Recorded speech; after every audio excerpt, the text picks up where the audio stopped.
आइए सुनाती हूँ दलितों की दुर्दशा को दर्शाती प्रेमचंद की कहानी ठाकुर का कुआं। जोखू ने लोटा मुंह से लगाया तो पानी में सख्त बदबू आई। गंगी से बोला, यह कैसा पानी है, मारे बास के पिया नहीं जाता, गला सूखा जा रहा है और तू सड़ा पानी पिला देती है। गंगी प्रतिदिन शाम पानी भर लिया करती थी।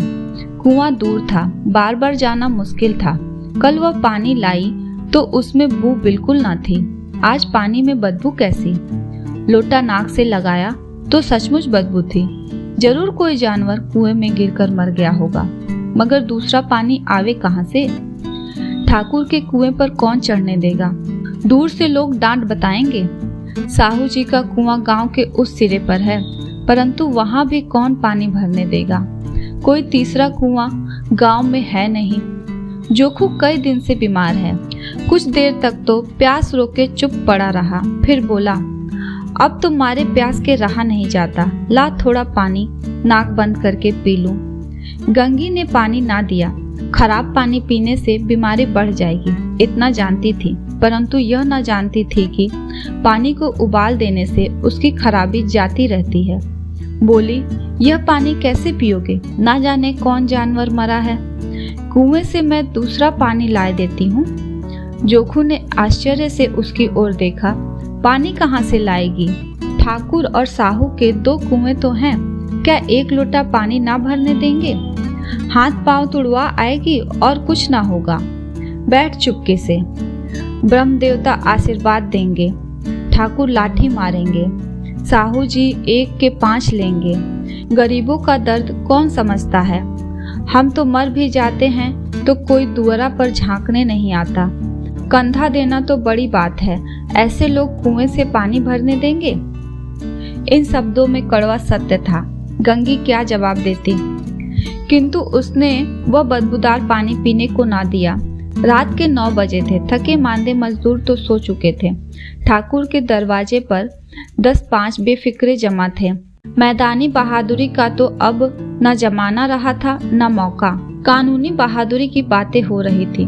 कितनी होशियारी से ठाकुर ने थानेदार को एक खास मुकदमे में रिश्वत दी और साफ निकल गए। कितनी अक्लमंदी से एक मार्के के मुकदमे की नकल ले आए।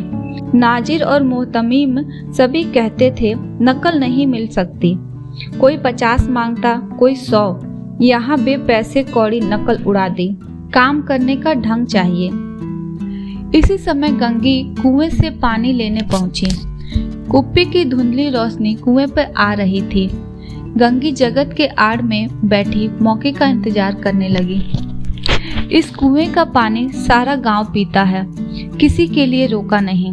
सिर्फ ये बदनसीब नहीं भर सकते। गंगी का विद्रोही दिल रिवाजी पाबंदियों और मजबूरियों पर चोटें करने लगा। हम क्यों नीच हैं और ये लोग क्यों ऊंच हैं? इसीलिए कि ये लोग गले में तागा डाल लेते हैं।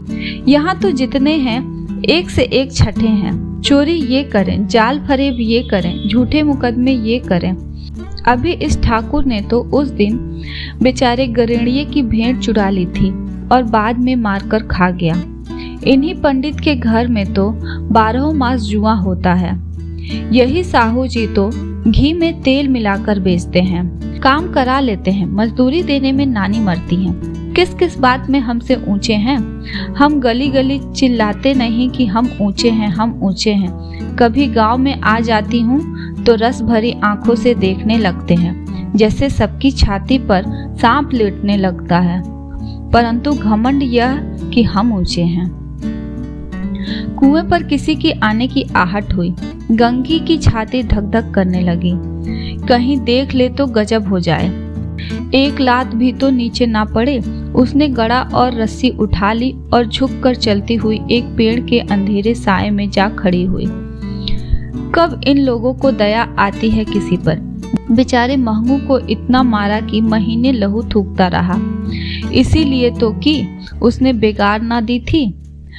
इस पर ये लोग ऊंचे बनते हैं। कुएं पर स्त्रियां पानी भरने आई थीं। इनमें बातें हो रही थीं। खाना खाने चले और हुक्म हुआ कि ताजा पानी भर लाओ, घड़े के लिए पैसे नहीं हैं। हम लोगों को आराम से बैठते देखकर जैसे मर्दों को जलन होती है। हाँ, यह तो ना हुआ कि कलसिया उठाकर भर लाते, बस हुक्म चला दिया कि ताजा पानी लाओ, जैसे हम लौंडिया ही तो हैं। लौंडिया नहीं तो और क्या हो तुम? रोटी कपड़ा नहीं पाती, 10-5 रुपए भी छीन झपट कर ले ही लेती हो, और लौंडिया कैसी होती हो? मत लजाओ दीदी, छिन भर आराम करने को जी तरस कर रह जाता है। इतना काम किसी दूसरे के घर करती तो इससे कहीं आराम से रहती। ऊपर से वह एहसान मानता। यहाँ काम करते करते मर जाओ, पर किसी का मुंह ही सीधा नहीं होता। दोनों पानी भर कर चली गईं, तो गंगी ब्रिज की छाया से निकली और कुएं की जगत के पास आई। बेफिक्रे चले गए थे।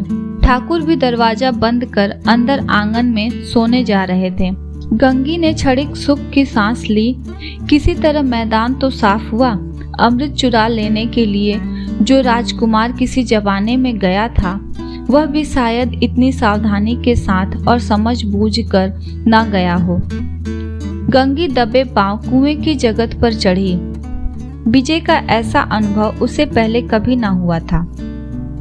उसने रस्सी का फंदा घड़े में डाला, दाएं बाएं चौकन्नी दृष्टि से देखा, जैसे कोई सिपाही रात को शत्रु के किले में सुराख कर रहा हो। अगर इस समय वह पकड़ ली गई तो फिर उसके लिए माफी या रियायत की रत्ती भर उम्मीद नहीं। अंत में देवताओं को याद करके उसने कलेजा मजबूत किया और घड़ा कुएं में डाल दिया। घड़े ने पानी में गोता लगाया। बहुत ही आहिस्ता, जरा भी आवाज ना हुई। गंगी ने 2-4 हाथ जल्दी जल्दी मारे। कुआं घड़े के मुंह तक आ पहुंचा। कोई बड़ा सहजोर पहलवान भी इतनी तेजी से ना खींच सकता था। गंगी झुकी कि घड़े को पकड़कर जगत पर रखे कि एकाएक ठाकुर साहब का दरवाजा खुल गया। शेर का मुंह इससे अधिक भयानक ना होगा। गंगी की हाथ से रस्सी छूट गई। रस्सी के साथ घड़ा धड़ाम से पानी में गिरा और कई क्षण तक पानी में हिलकोरे की आवाजें सुनाई देती रहीं। ठाकुर कौन है, कौन है पुकारते हुए कुएं की तरफ आ रहे थे और गंगी जगत से कूदकर भागी जा रही थी। घर पहुंचकर देखा कि जोखू लोटा मुंह से लगाए वही मैला गंदा पानी पी रहा है।